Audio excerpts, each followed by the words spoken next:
I found it weird though, and yeah, to your point, Justina, like how some YA was categorized because at our library, we had the Twilight series, obviously, like everyone did, and only Twilight and New Moon were allowed in junior, and then Eclipse and Breaking Dawn had to be senior.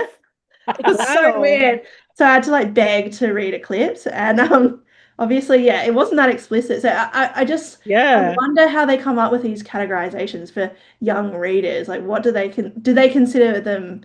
Yeah, like stupid? Because I feel like that. Yeah, Hmm. that's the perception I got sometimes. Yeah, I wonder as well because like I agree. I don't think there's anything I don't know.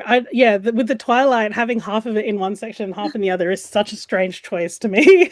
I'm like, wow. The thing Yeah. I find weird about our culture is that Mm, you'll do that with a book, but mm, then just standing at the bus stop, a bus will come up with like a naked woman on it in a really misogynistic pose selling a beer or something. And it's like, that's fine for us. Why is mm, that fine and the book is not fine?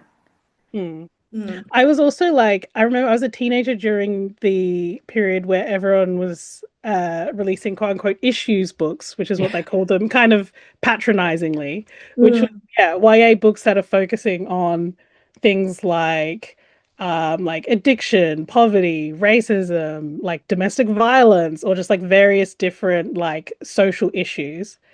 Um, and there was this kind of, yeah, dismissive way that people talk about issues books. But at the same time, I'm like, well, these are all things that like teenagers do experience. It's very like naive, I think, to try to Mhm. act like you need to shield teenagers and children from reading anything about any of these topics when their topics are just their lives also.